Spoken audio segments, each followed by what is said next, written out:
to talk about something that I've been thinking about for a very long time. And I remember saying, even on the 956 drive home years ago or months ago, we should talk about just all the processed food that we eat and how that's bad for us. And there is a story today. It was posted on the 10th, so a few days ago. Ultra processed foods now account for 2/3 of calories in the diets of children and teenagers. And I couldn't think that this article, this story is more important now just because of what we're seeing right now with the Delta variant. And I brought this up at the beginning of my show, is that if I understand the push for healthiness, I understand the push to protect our children, but on the same side, or on the other side, I wish people cared about what we are eating just as much as they did people and kids getting the vaccine. Joining me on 710 KURV is Jonathan Bailor. He is a healthy living expert. Now, you have a long title, Jonathan. You are the executive producer of the new food documentary, Better. You are a New York Times best-selling author. You are holder of 26 patents, founder, CEO of the world's fastest growing evidence-based wellness program, Sane Solutions. And just to shorten it up, you are a healthy living expert. Jonathan, thank you so much for joining me today. I really appreciate it. Now, I'm so glad I have you on this show today because I want to learn more about the processed foods that we eat and the fact that 2/3 of what our children and teenagers eat is ultra processed. That to me can be very scary. One, thank you for joining us. And two, can you explain what it means to, or what processed foods are? First, thank you for having me. And one thing we didn't include in my title I am the father of two beautiful daughters. So this story really hits home for me. And I also love what you mentioned about the Delta variant, because let's get one thing really clear. 90% of what is found in ultra-processed foods, we have no reason to believe is healthy for our children. None. There is no long-term studies. It is not approved by the FDA at all. It's not even regulated. So we need to just take a big step back here and say that our children, 2/3 of what is being put in their bodies, we definitively know is harmful. Definitively. Yep. So let's take some perspective and let's take care of our little ones, because this is chill-inducing. No, yeah, I'm so glad you brought that up, because that's what I was saying at the beginning of my show, Jonathan, is how I understand parents are concerned. I understand, people are scared. I get it. I mean, you have two beautiful daughters. I'm a new mom. I have an 11-month-old little girl. And I was saying how she eats better than I do because I make sure she does not have none of the, I was about to say, CRAP that is in the processed food. She has the non-GMO stuff, the organic stuff. I mean, as healthy as it can come, as we can get, because her health matters to me. And I just feel parents need to understand that just because your child, for example, were to get the vaccine, that does not necessarily mean that they're healthy, because one thing that we saw, or we still see, is a lot of people who contract the virus, whether they're kids or adults, have an underlying condition. And a lot of people have obesity, are obese, are overweight, and sadly, children just seem to be gaining more and more and more weight. And also the pandemic caused a lot of kids to gain weight. So if you want to talk about health, okay, I get it. Talk about health, but talk about everything. Have that same momentum, that same energy in the vaccine, in the processed crap that they're eating. That's exactly right. And let's be very clear here, is where this study is talking about ultra processed food. So I think so many times we're all busy. I have a 1-year-old and a 3-year-old, and you mentioned my title. I got a lot going on, right? So yeah. I can't always feed my daughters grass-fed this and whole foods this. And look, we live in a country full of food deserts as well. But there's a difference, like canned green beans and tuna fish in a can, that's not processed food, let alone ultra-processed. This study is saying 2/3 of what is going inside of our children's bodies is ultra-processed. So here's what an ultra-processed food is. Flip over a food, about 90% of what you see in the grocery store, and if you cannot pronounce what it's made out of, look at the ingredients list. That's ultra-processed. Or if, for example, there's something like cheese or yogurt that doesn't need to be refrigerated, that's a good sign it's ultra processed. It's not even in the ballpark of food. It is literally edible chemicals that contain calories. Holy smokes. Wow. You brought up something, because this is honestly, Jonathan, I would love to have like an entire hour with you, because as a new mom, luckily I've been blessed, and I breastfed most of her entire life, and she's only 11 months. Barely started giving her formula. And I mean, now, I supplement feed. And I was just so amazed to see that formula contains corn syrup. And I thought to myself, why does formula contain corn syrup? Why, and then now that she's eating solids, before she was eating actual table food, we were giving her pouches, like the little pouches that you get at the grocery stores. But I never bought her the ones that do not need to be refrigerated, because I thought that was weird. How is it that these foods that we're giving our babies in these pouches have a shelf life of like 2 years? That doesn't make any sense. So the one I buy is refrigerated and has a shorter shelf life. Maybe that's not the healthiest out there, but at least it's a step in the right direction of what to give her. And what you said right there is so key, a step in the right direction, right? The key thing here, right, is to do better. Look, we're talking 2/3 ultra processed. So it's not going to be difficult for us to do better here. That's why we named this film with Harvard Medical School Better. And we can do better. This same study, like, it's not all doom and gloom. In this same study, we also saw that calories from sugar-sweetened beverages dropped from about 11% to 5% of overall calories, mostly attributed to just making soda less available in schools and taxing it. So if we simply subsidize and make easier, better choices, we already have data showing we can do better. Like, this is a solvable problem, but to your point, we just need to make it a priority. And they're our kids. So let's make it a priority. Let's do better for them.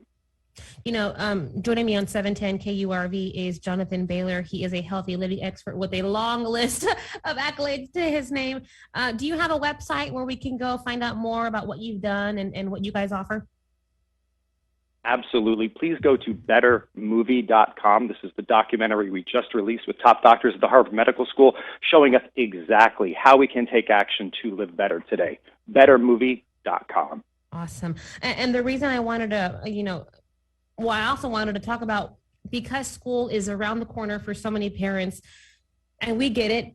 Parents are busy. I mean, I honestly, as bad as it may sound, Jonathan, there are days when I would love me a double cheeseburger and an apple pie from McDonald's. As much as I know that it's not the best choice, there are a few days, not every day, not even every month, but every often. I mean, every now and then I get me a double cheeseburger. But because it's so hard sometimes for parents to be conscious of what their kids are eating, can you give us tips, tricks, advice on how to make sure we're feeding our kids better?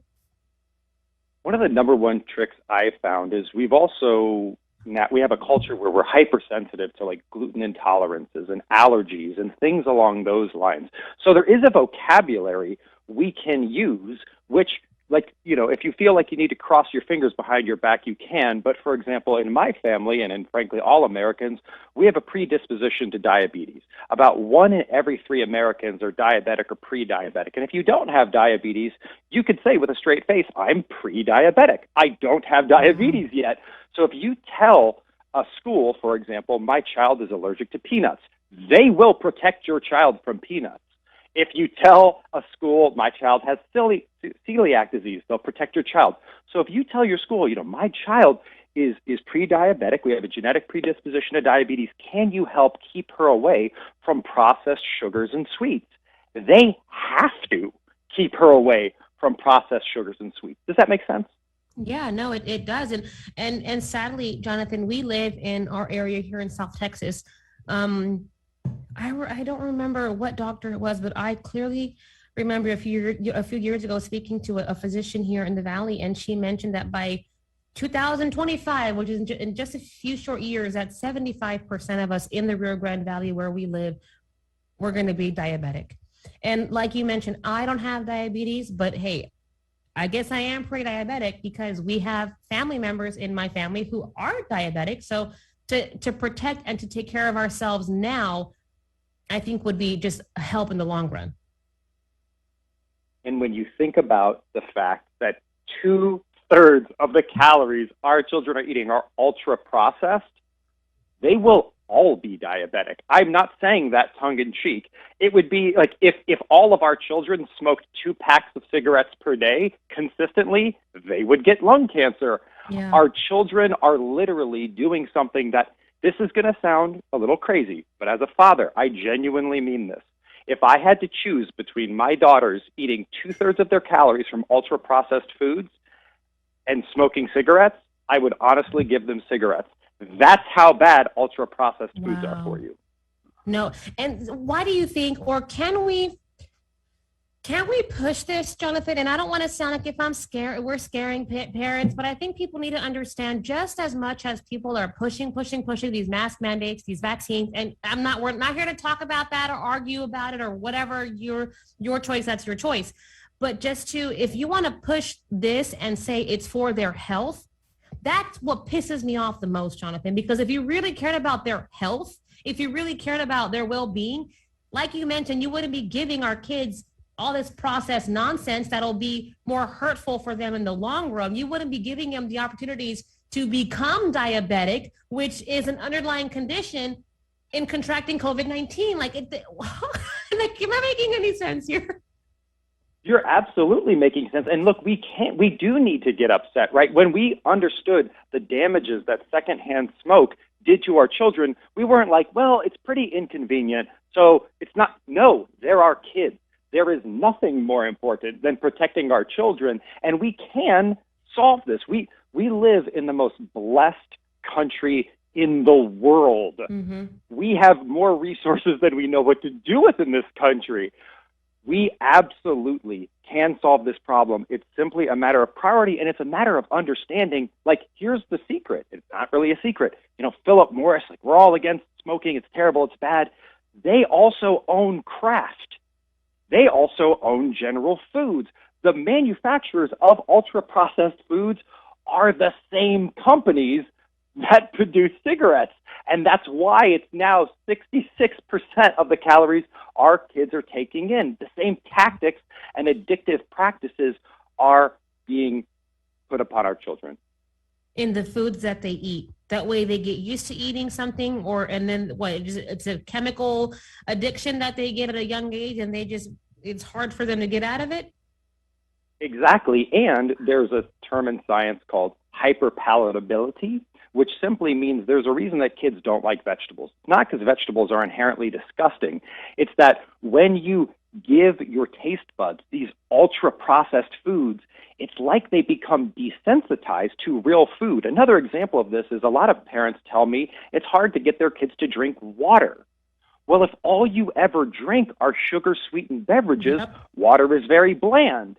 So we have to keep that in mind as well, too. Oh, man. And my daughter is 11 months old, and she has never had a drop of juice in her life. And I have family members, give her some juice. And I'm like, why?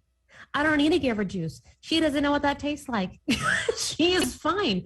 All she has is water and mama's milk, and that's all she needs right now. So I don't know why parents would want it. But again, we're not here to judge the parents, but just give us, before we go, because we're almost out of time, again, tips how to make sure we're taking better care of what our kids eat, how to make better choices, and all that stuff.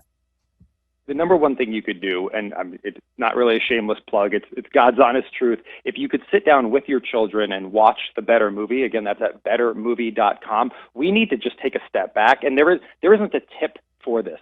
This is a societal big mission where the next generation of children, who, by the way, have a shorter life expectancy than us as parents, we need to do better. We need to educate ourselves, and we can, and you can do that at bettermovie.com. Jonathan, I certainly want to have you on the show again. So I'm going to text you very, very soon. Okay. Thank you so much for joining me. I really appreciate it. That is Jonathan Bailor. He's a healthy living expert.